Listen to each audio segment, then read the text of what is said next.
Welcome to Conscious Compassion, hosted by Charles Gray and Laura Darrell.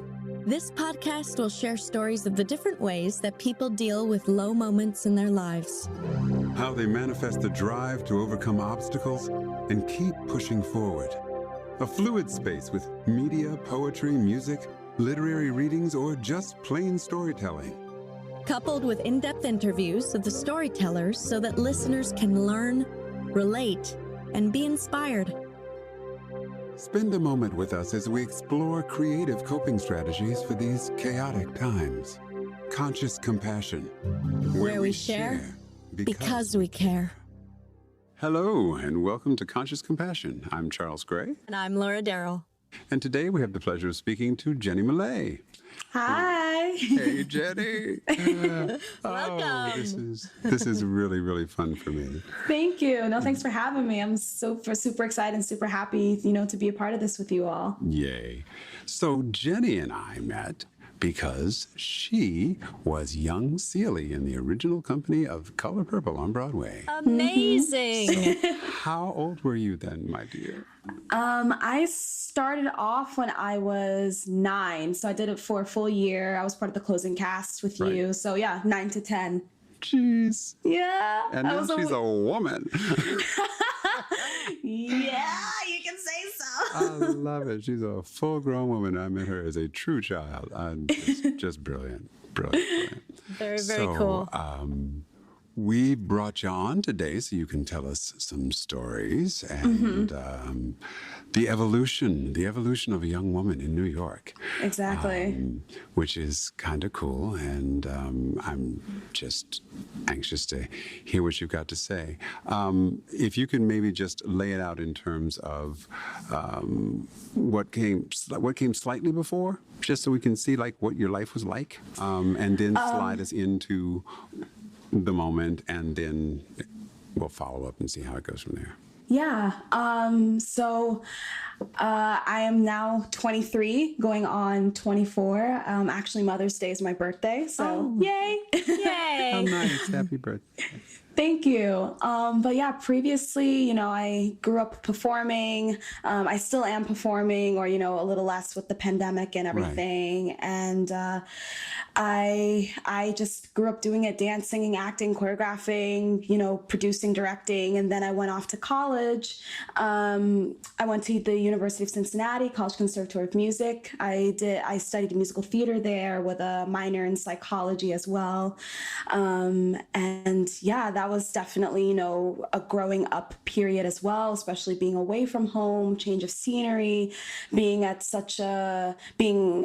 only at such a, highly renowned conservatory like school, but in addition politically as well, and the climate there. I was there during the elections of 2016. So, there was a lot of things that I witnessed there. And yeah, it's just, I felt like during those years there was a lot of growing up to do, in addition with the passing of my father. So college was definitely, I had to put on my big girl panties on, you can say. And, now I'm back and the pandemic hit. And my family's international. My family's originally from Switzerland, and so am I. And at the peak of the pandemic last year, my mom moved back to Switzerland, and I moved out on my own as well. So a lot of life adjusting. Wow. Right. Yeah. Whew. So you're here now again, but for a while you did go back to Switzerland, yes? I was in Switzerland for about 3 months. So literally when my mom moved, I moved into my new place with my roommates. And then 2 weeks later, I was like, you know what? Screw it. I'll just quarantine over there for however long. It originally was supposed to be for about a month or so, but then it ended up for, being, I think I was there for almost like 3 months, close to 3 months. And then I kind of, wanted to see what life was like and what it was possibly going to be like back in the States. So yeah, I was there for about 3 months until I want to say mid-July. When did your father pass? He passed away during my sophomore year of college, so October of 2016. Okay, so that was all in that that was all in that college experience. Yeah, and just the way that it happened, he wasn't sick beforehand. It just happened unexpectedly. That was kind of more of the tragic effect of things. And in addition, my grandparents, both of my mom's parents, passed away within, all three of them passed away within 2 weeks, 10 days of each other. So the saying of they truly go in threes is, I guess accurate in this sense. So, there was a lot of, not just on my end, but my mom's side of things too. A lot of life adjustments. She packed up the house and she, moved down to Ohio with me. So we permanently lived in Ohio for about a year or so before we moved back to the East Coast after I graduated. So there was our lives were truly flipped over, with everything that happened. Right, right. Well, it's amazing and wonderful that she was able to, that you were able to be there for each other, really. Yeah. No, yeah, for sure. I mean, I think, we had some rough patches for sure. I mean, that's every mom and daughter. And, with me becoming a young adult and becoming more opinionated and vocal.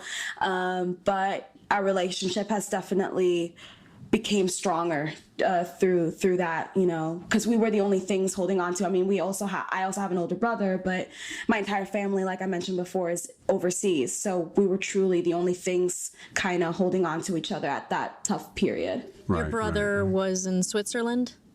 Yeah, my entire family is in Europe, family in Switzerland and Spain. So, I mean, my aunt, my dad's sister, when, everything was happening, she came over, to support and of course be there for her brother in spirit and physically. But yeah, no, my entire family is over there. It's just me and my mom and now just myself. Did it feel like everything happened kind of simultaneously? Because was that like right after the election and moving to college? I'm just curious, like, what was your mental state as you were going through it? It was happening all at once. My dad and my grandparents passed away, all of them in October. The elections were in November. Wow. And yeah, and then I wanted to take some time off from school just to be there for my mom, whether it be a semester or a full year off. But, she was like, think about your dad. Your dad wouldn't have wanted that for you. Right. But yeah, it was everything happening at once. Winter break happened in December. We packed up the house. My mom and I moved during winter break to Ohio. And then we were there for a year. And then, I finished out my course of studies. And then, sooner or later, senior year approached. And then, it was time for me to showcase and go back to New York. So yeah, there was a lot of milestones in a sense that happened within my course of, college years. So when this incident that happened to you, where did it fall in line with all of this? I'm assuming it's after. Yeah, it happened about, and the incident that Charles is talking about is I was sexually assaulted during my, I want to say my junior year, second semester of junior year. Yeah, so that I think that happened within. Thank you. No, I mean, I don't wish it upon anyone. It was definitely a learning experience for myself and hopefully, the people involved. Yeah, it was just, I was just kind of getting back on my feet a little bit post the passing of my dad, because this incident happened about a year later, but I sort of hit rock bottom But at the same time, you know, I'm a workaholic in a sense. You know, I try to trudge through everything. So, you know, I was just focusing on school and getting out of there and, you know, just making the best out of, you know, my college experience, you know, before I make it into the real world. So Wow. yeah, just timeline wise, it was not very convenient, you can say. Well, I don't know that there was ever a good time for that. No, true. But in this circumstances, you know, with, you know, everyone passing wasn't easy. And, you know, my mom was trying to hold it together for me and I was trying to hold it together for her. And to be honest with, you know, the incident, I didn't tell my mom until, you know, 2 years later before I had to show up to court. But we can get into that. But, you know, I was battling that sexual assault on my own. I mean, I had a small support system. Of course, you know, my legal team, and, you know, those who were kind of there for it at the moment, or that night, I should say.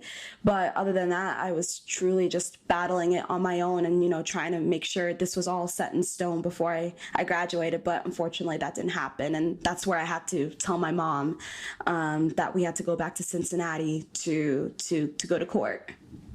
Can you just break it down chronologically so we know what happened and what we're leading up to? Yeah.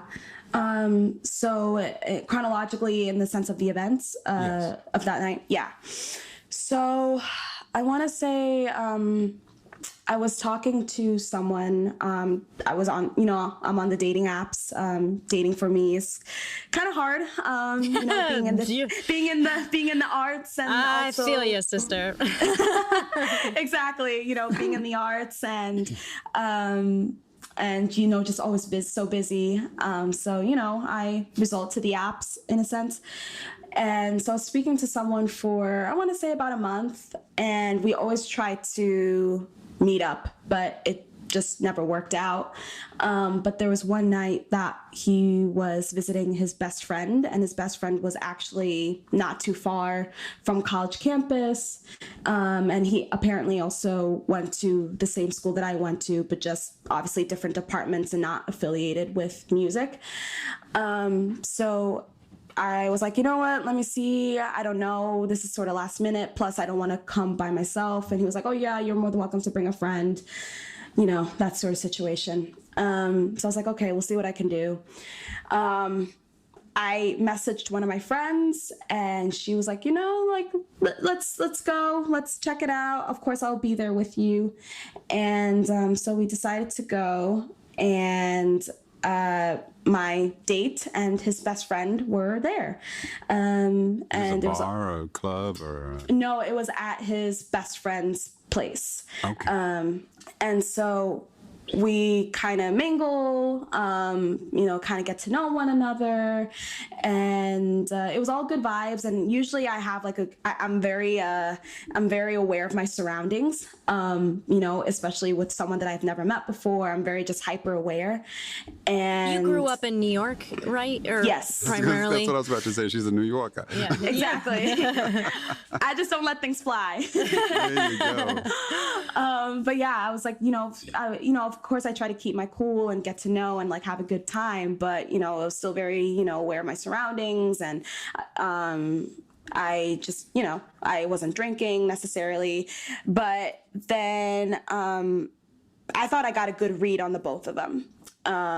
They just seemed very casual, very, you know, just go with the flow. But later to know, I guess it was all an act. But so my friend, unfortunately, she had tech rehearsal the next day for a show that she was in. She was a drama major at my school. And because I felt comfortable with them, I was like, you know what? You know, they're going out, we're going into, you know, in public, we're going to a bar, you know, I think I'll be okay. But of course, I'll keep you in the loop if anything happens. So we go out, just the three of us, and then me and my date, we hit the dance floor, we're having a good time. His best friend goes off doing his own thing. He runs into some of his friends at the bar that we were at, and then the bar closes. If FYI, if you go to Cincinnati, the bar closes very, very early. I was going to say 10 o'clock. Not that late, but in New York, we're open until into the wee hours of the morning, Right. 5 a.m. or something. Right, there but it not closes. there. Yeah, they close around 2 o'clock, just when the party's getting started. At least for me, because I'm a New Yorker. I'm a grandma, so I'm like rolling out of there at midnight. I'm like, peace. Right. Well, that's me right now. I think with the pandemic, it hasn't helped me at all. So, but yeah, the club is closing. We all kind of reconvene in the front, trying to figure out what the next game plan is. And his best friend, my date's best friend, was like, you know what, I'm gonna stay out a little longer, but my friend, or sorry, not my friend, my date, doesn't live close by, so I think the plan was that he was gonna crash at his best friend's place anyway. So his best friend gave the keys to his apartment so that we could go back. So we go back. We fool around a bit. It was all good vibes. And then his best friend shows up about an hour or so later. And the best friend is like, it's really he was being super nice and everything. He's like, it's super late for you guys. Why don't you guys sleep in my bedroom, and I'll sleep on the couch tonight. I was like, okay. And then we go to bed, but at the same time, again, I'm very aware of my surroundings. Even if I spend the night at someone's place, I don't sleep. But somehow with the course of events, it all happened within 5 minutes or 10 minutes of each other. So somehow I pass out. I feel my date getting up a few times. One, to go to the bathroom because I hear the toilet flush. The second time he was out a little longer than I anticipated. And then somehow, I guess he got up a third time, but I didn't feel him getting up. He was gone for a period of time, but then again, I was sort of in and out of a state of sleep. Then apparently the next thing I know is someone is behind me, laying down behind me, and I'm assuming it's my date. And he starts to fool around a bit, and but then again, like I said, I'm in and out of a sleep, and then all of a sudden I hear the condom wrapper opening up. I turn around so I could see that my date is putting on the condom on correctly, because we used protection beforehand. And then I see that it's his best friend, my date's best friend. He was trying it with me, and I scurry away. I'm like, pardon my French, I'm like, what the fuck? Where is blank, my date?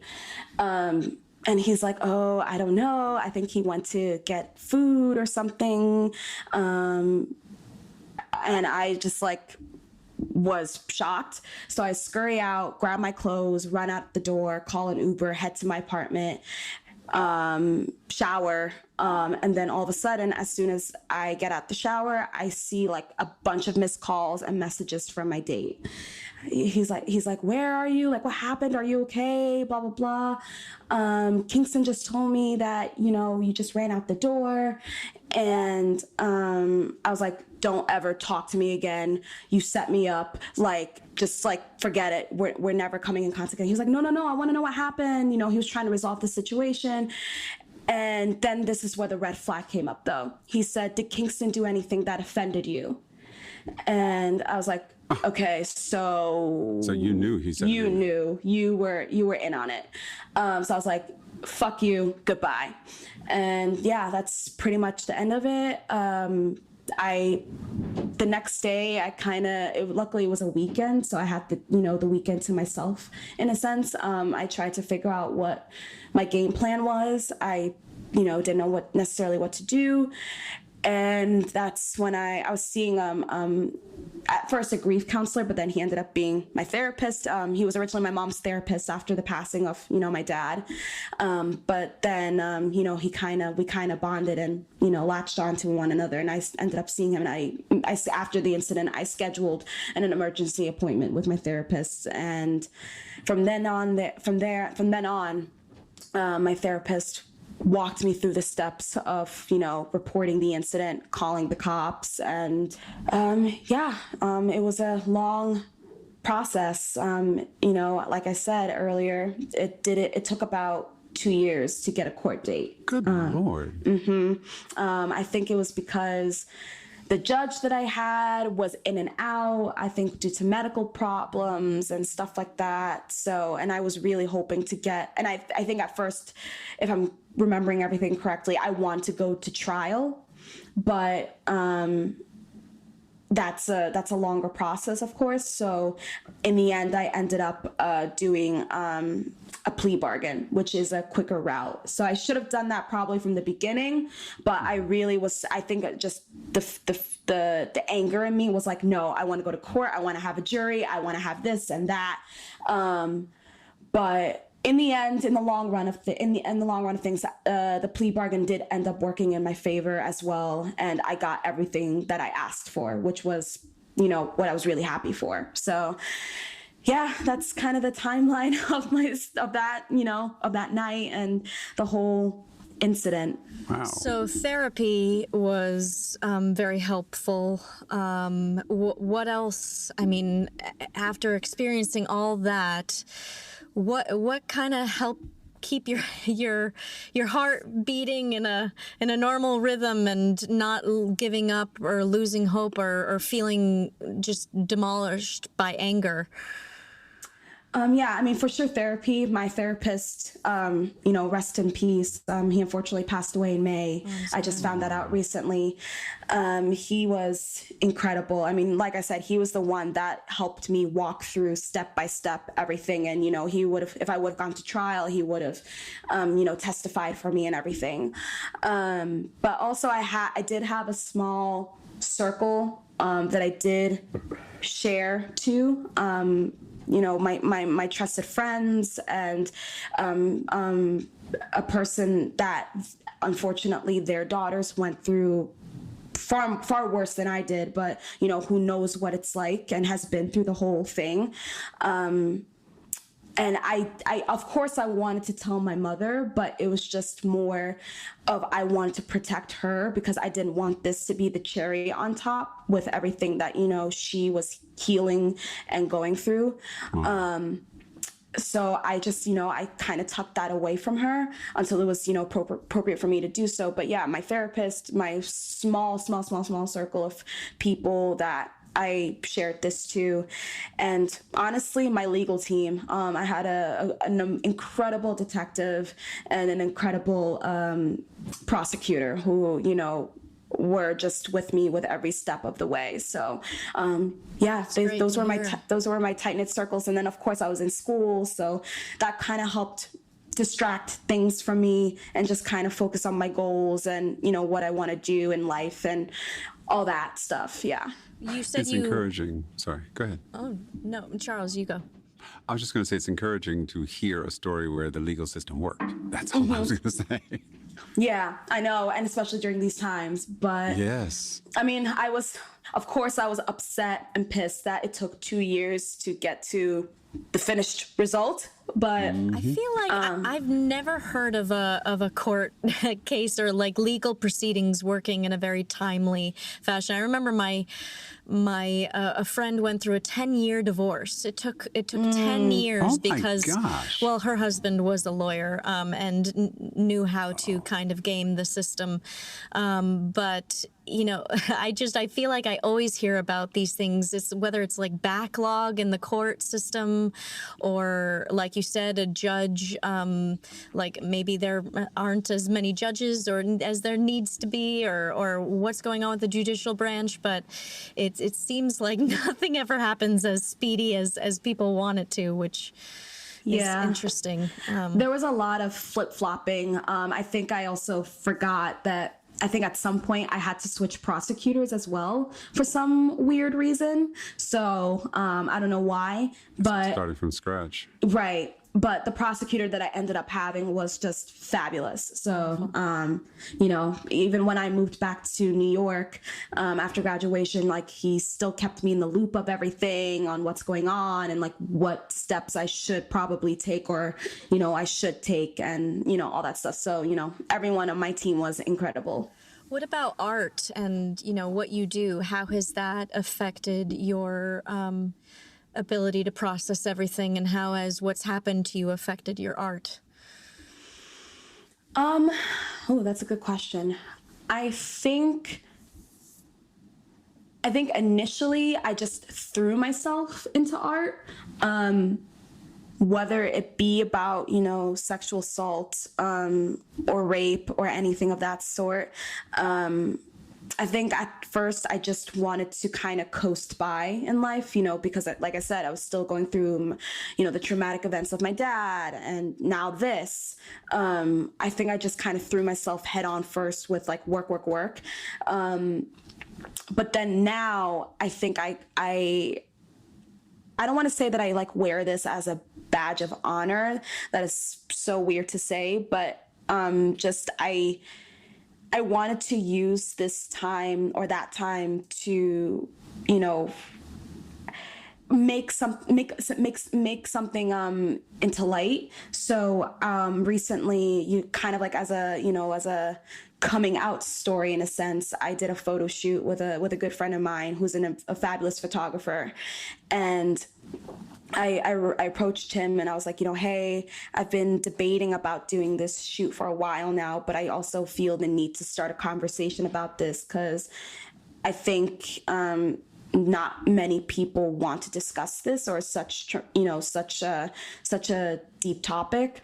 But I want to do like a breakout story with images, with me embracing my body. Because also at that time I was, you know, not confident anymore in myself, in my self-worth. And I was very insecure and very closed off with myself and in touch with myself. I wasn't in touch with myself anymore. So I wanted to tap into that. And the next thing you know, he loved the idea. We had like a storyboard and everything. We're back and forth, and we get to the shoot, and I did like a partially nude shoot of just me embracing myself, my body, and, you know, exposing, you know, those scars and wounds. And the result of it was incredible. I mean, I knew people have dealt with situations like these, but the amount of positive feedback has been truly incredible. You know, I didn't realize how many people in my inner circle have gone through something like this. So, that's wonderful. Yeah. That's the really images beautiful. are very, very powerful. I have seen them, and if you would be so kind, there will be a section on our website, on the Conscious Compassion website, where people will be able to find out a little bit more about you. So hopefully, If there's an image you would care to share, we'd be honored to include it.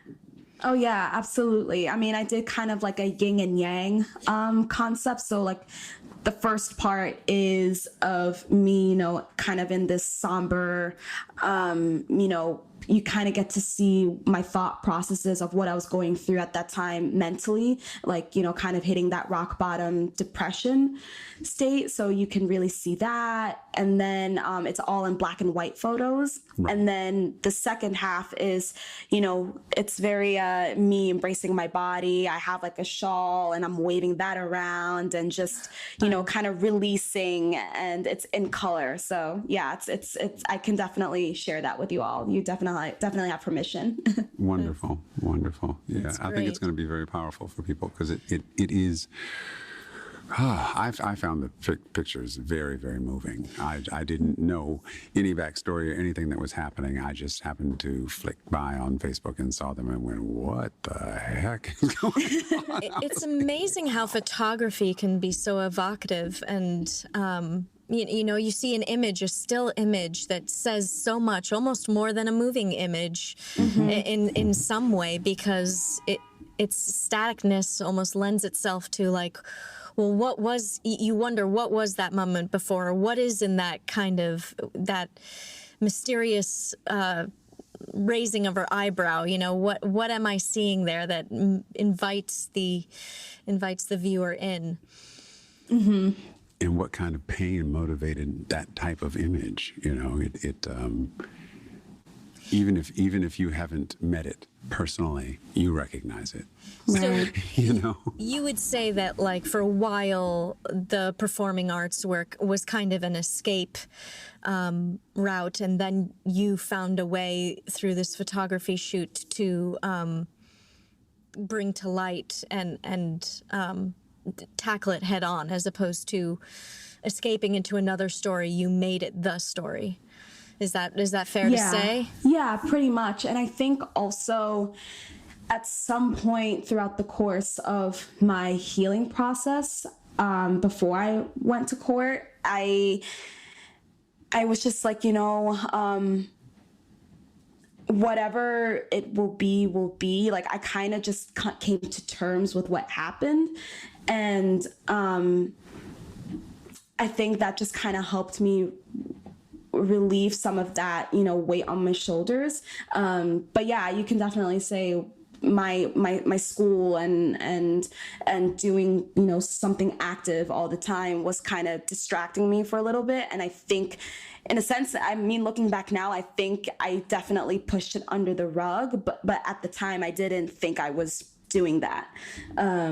But and yeah, sometimes I think we label escape as a bad thing. Like, sometimes, like, distraction is exactly what you need, in terms, like, oftentimes we're not ready to tackle something or wrap our minds around it, and we need to distract until we're ready to face it in a way that feels productive and constructive and cathartic. And so I think there's a time and place for different types of art form, which is very relatable. yeah. I think it allows you to heal. I think sometimes you have to step away from something long enough to be able to digest it and allow the body. I mean, it's just like going to sleep. You work out and you break the body down a little bit, and then you go to sleep and the body has a chance to kind of recoup. And I think the escape can be very similar to that. I want to piggyback on Laura's question.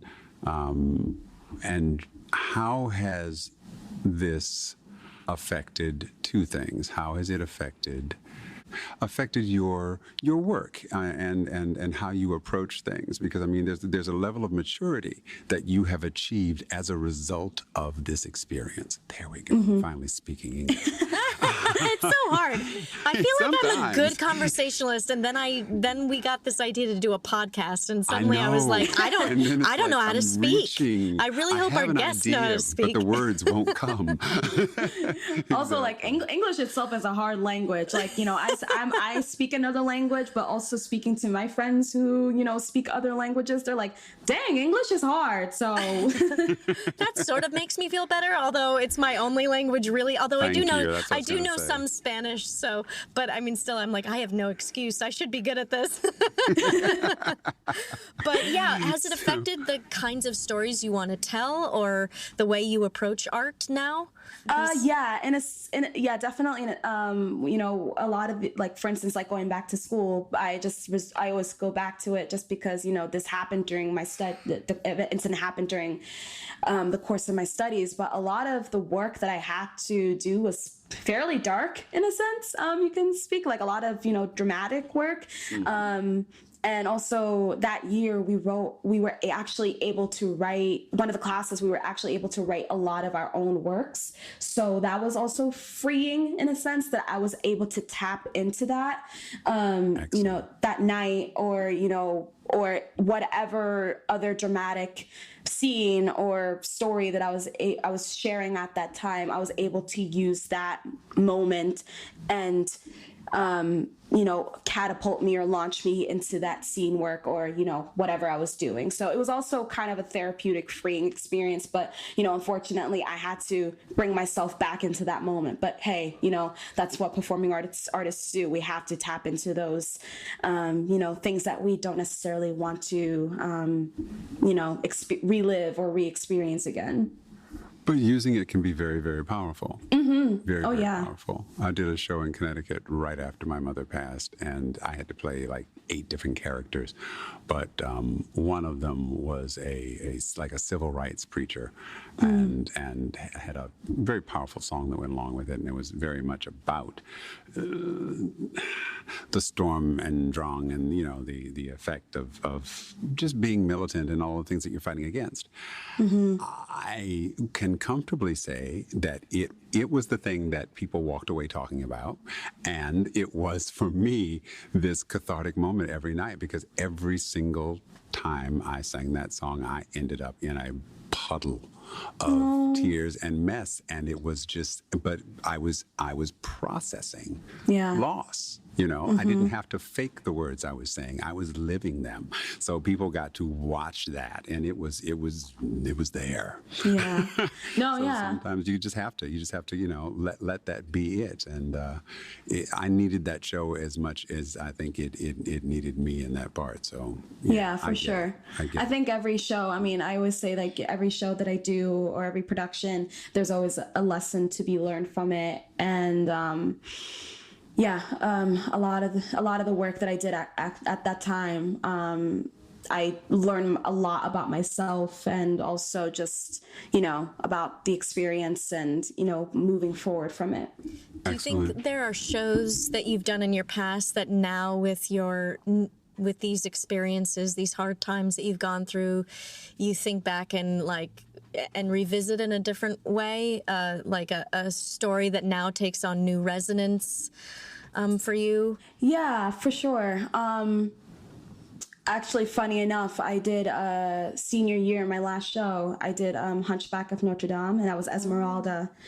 And I think Esmeralda is a lot like me, and just because of everything that I went throughout, the course of my college experience, she resonated a lot with me, and I think she resonated with me than even other characters that I've played after I graduated. And, especially since we're talking about sexual assault and me tapping into that, there's a moment that she is sexually assaulted. And, sometimes that, playing that part every night, or that scene, I should say, was a little bit traumatic. But, as Charles said, it allowed me to heal. And I brought myself to it, and I brought, now this mature Jenny, in a sense, into this, this scene or into this role. So I definitely dive into work a little bit more, how do you say? We're going back to English. English is hard. Yeah, it's just, I definitely tap into my work a little bit more mindful. Not that I'm, that there's like a hesitancy or that I'm cautious, but just that when I see something that I resonate with, I'm like, okay, there we go. I can go into that moment, easily, or this is something that I want to share and make people aware about, and that this needs to be discussed, that there needs to be a dialogue. So I always kind of like have more of a methodical approach to things now with with the things that I went through. So how has this, and if I'm being too personal, tell me, and I'll back right up. How has this affected your ability to date? It's definitely changed. I after the incident, I took myself off of the apps immediately, and Right. Even the cop that I reported to, he's coming from, I think, a father perspective, because he told me that he has kids as well, and he's like, get yourself off of those apps. I was like, yes, sir, I know. But it's hard being a performer, It is. It really is. and it's shown me different things. I'm definitely more cautious when it comes to dating now. I mean, I actually at some point went back on the apps just because, you know, my circle is very small. I don't have a lot of sources or friends who can, like, you know, be like, you know, I wish I had you know, blind dates and stuff like that, in a sense, you know, where people can like set me up or whatnot. But it's kind of limited. But it's definitely I'm more cautious, but at the same time, I'm not trying to let it hinder me from you know, experiencing love, or and experiencing, you know, the dating lifestyle. But it's definitely kind of, you know, I had to skirt a little bit. Well, COVID has been the biggest dry patch for the world. Let's be real. That's very true. You know, COVID has not helped. coming up when I did pre-internet. Thank you very much. You have to understand that bar life was your social life. Yeah. You met people and you immediately met their friends and their friends and their friends, and that's how you created this social network. And the reason bars have the kind of history that they did was because they were social hubs. Right. That's how people communicated and met and did everything. Right. So you didn't need LinkedIn and all these other things, because all of that, plus the good stuff, all managed to happen at the bar. Yeah. But, you know, the internet pretty much killed that, because then everything went underground and it was all online. And if people went to a bar, they'd sit in a bar on their phone trying to hook up. And it's like, well, that's kind of stupid. You're sitting next to somebody, talk to them. Yeah. But now you've got a pandemic where you can't even congregate in a group any place. So now what are you supposed to do? Right. Anybody who's single is truly single, because you know, outside of your immediate circle of friends, which more than likely you're not diddling with, there's nobody to turn to. You know? Yeah. So I get it. I certainly understand, because it becomes very, very difficult to find outlets and to find anybody that you can have any sense of trust with. I mean, even now that we're in this new situation of people getting vaccinated, and somebody who I have the greatest respect for, who is so super politically enlightened and always, you know, championing a cause online and everything. He's always out there. And he posted on Facebook that he had just gotten his second vaccination shot. And it's like, so 2 weeks from today, anybody want to make out? And I'm like, what the hell is wrong with you? Ooh. All it means is that you won't die. It doesn't mean you won't get it. And it doesn't mean you're not going to give it to somebody else. Right. So, you know, I know it's been locked down for a long time, and I know it's hard. Trust, I know it's hard. But work it out another way. Oh, but people are still online dating. I mean, it hasn't stopped. And people are still hooking up left and right. It's amazing. Well, I mean, and there are some people who are. And sorry, I didn't mean to interrupt. No, please. Go. But there are also like some people who are doing it smartly, like they do like FaceTime dates or like virtual dates. So like I would totally be fine with that. Or they meet in public, but you know they stay, you know, far enough away from each other, and that, you know, they try to be respectful of obviously spatial issues, and they don't make out with each other. Right. But yeah, I mean, it's hard to. I think this pandemic obviously has challenged a lot of people, because how do you put a stop on life, and especially for a lot of like women, let's say, who are in their mid to late 30s, I imagine, with like biological clock ticking, like this is not, and if they're single, like helping. this is, I mean, it's not good. It's not, they have a limited amount of time, and this is precious time that's being taken from them. So, I mean, I feel really bad for women in that position, because, you know, the time crunch is real. For me, I was online dating, and then I put on my online dating profile, because I just got so tired of these guys like wanting to just hook up. I put no hookups, and it dried out a lot. Yep. Guys stopped liking me at the rate that they were before I put that. I think I even said like, I want a friend that evolves into more, no hookups. And then it was like crickets for a little while. And I thought, this is sad. This good. It is sad, but it's good because, better to clear the field so that you can actually focus on the good one. Because while you're messing around with all the other stuff, you'll never even you won't even see it. You know what I mean? The perfect thing could be standing right in front of you, but you wouldn't see it because there'd be so much mess between you and it. This way, you clear the field and you can like see that diamond at the end and go, okay, it may take a minute to get there, but I'm coming. Right. Well, and Jenny, I don't know if you feel this way, but I mean, I feel like a lot of women have a hard time articulating what they want out of fear of coming across like neurotic or crazy. Like they don't want to be that girl that lays down too many boundaries because then they won't seem like the fun, like kind of relaxed type.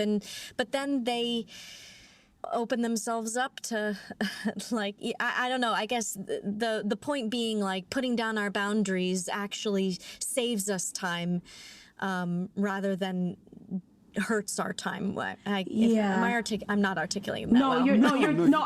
I feel you 100% because I am sort of, or I've been like going through something similar. Like I was seeing someone for a little bit, and I take some of the blame as well for not being articulate beforehand or just continuing on to seeing this person, even though I always try, like I said earlier, I always try to see the light or like the positives or the good things in people. And I'm like, oh, maybe if we continue hanging out, they'll see like something more in me and etc. But here we are, fast forward to 9 months later or 6 months later, we're still in the same spot and they don't want anything more. And I'm here wanting something more. And I do already, not just even before the incident, I had trust issues beforehand, and with that night, it kind of escalated things a little more for me. But yeah, and but like going back to the whole like dating and relationship stuff, like I've never been in a relationship, and I'm 23 and I see my circle of friends or whatever get, settling down, getting married, getting engaged or whatever it is. And, I don't necessarily want those things right now because I'm young and I want to travel, see the world, do my thing, be successful in whatever I do. However, I still would like someone to share that with, and, have that loving, sidekick of mine, or we're the dynamic duo, and everything has a place and time, and I hopefully that'll be around the corner for me at some point, but I hope it happens at some point. I trust it will. Oh, it will. I trust it will, and it'll be the right one, because the hardest part is waiting, but the reality is it's when you least expect it, when you're not expecting for it, is when it comes. Yeah. But then, Charles, they'll say, like, if you're not putting yourself out there and trying, like, what are you just expecting the phone to ring? Like, sort of like a job. Mentality. I'm sorry, it's not a job. Relationships are not a job. I will say, if you're just sitting on your sofa eating a bag of potato chips, it's not going to come find you. I would be the one to tell you to go to church, go bowling, go to some social thing other than a bar, where you will meet people that you don't know. Right. Because that's the safe, generic environment where you're going to meet a person, not meet a sex partner and then figure out who the person is, where you're actually going to meet the person first and then work it from there. Right. Because life partners are people that it's a completely different vibe.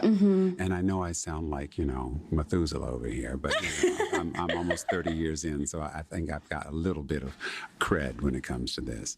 Yeah.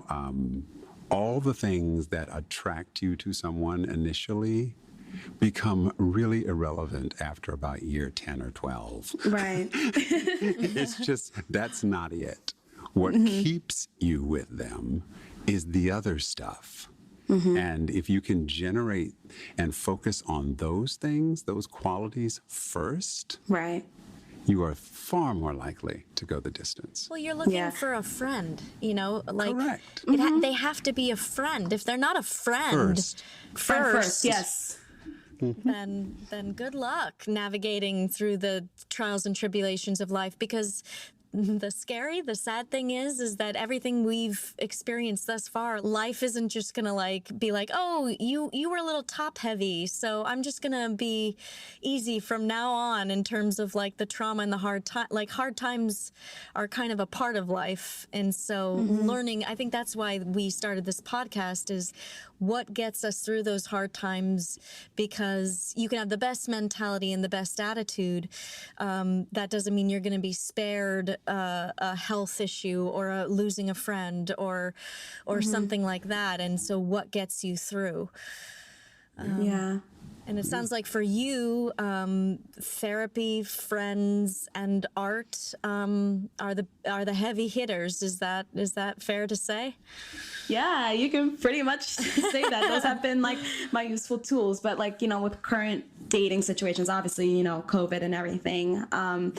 But like, I totally feel what Laura was saying. You know, it's hard, especially when you like change your physically on the apps, like change your intentions, even though internally you know it, but like displaying it out there, like no hookups, just want, you know, a friend to evolve something into more. It's like, you know, it's like weeding it out. And, you know, I had those dry spells as well. And yeah, I just feel like, I think with the climate that we're in nowadays, I think everyone just wants to have fun, and I completely understand. But I was actually having a conversation about this with my brother recently, you know, saying, you know, this is the perfect time to get to know someone. You know, what else have we, I mean, when we were in lockdown, you know, what else have we got going on? You know, this is the perfect time to kind of buckle down and, you know, see their likes and dislikes and truly get to know that individual. But it hasn't happened for me. Me Well, you know, neither. it's like the old days. I mean, when people would court and write letters, you know, for months, if not years, you know, prior to even meeting in some cases. So, I mean, the idea of having an internet pen pal and actually really getting to communicate with them and learn about them prior to meeting it's an opportunity. I feel Yeah. like we've made progress in so many ways, but the one area where I'm kind of like, I don't know that we've made progress is this idea of instant gratification, this idea of like, I want what I want, and kind of hearkening back to our interview with Michael, like our expectations that we deserve it now. And the specificity of it at this point, because people give out a menu with detailed, you know, and if you don't fall into all of these Those categories. then you're not it. And mind you, generally, the more detailed and specific stuff is coming from the least interesting people. And I'm like, really? What? Who died and told you that you were the Almighty that had the ability to decree who was worthy of you? So, no, sorry, boo. It's true. Long story short, dating is hard. It is hard. Like English. English is hard, dating is hard. English is hard, dating is hard. So if you had to think about it in terms of what you've been through and what you've learned from your experiences, what would be the positive takeaway? I think the positive, I mean, there was many positives, but I think the positive is for me that how I realized how strong I was. I always knew that I was self-sufficient and independent in a lot of ways, but and I do have a tendency where I don't ask for help when I need it, and I should have asked for help or, you know, assistance, you know, especially like, you know, talking to my mom, but I was, you know, just like I said, trying to look out for her personal well-being, but taking on all of this for, you know, 2 years, it made me show how like strong I was, and that you know, I am capable of doing a lot of things on my own. I'm not, I don't wish this upon anyone, and I don't want to go through anything like this again, but, that I am worthy, that I am strong and capable of so many things. And yeah, Phoenix rising from the ashes. Let's just put it that way. Very powerful. I can work with that. Yeah, I Absolutely. think it just made me realize the maturity level that I have, and the resiliency that I have as well. You're a survivor. Yeah, And a thriver. and a thriver, survivor and thriver. There you go. What doesn't kill you makes you stronger, and you're still kicking, so that's good.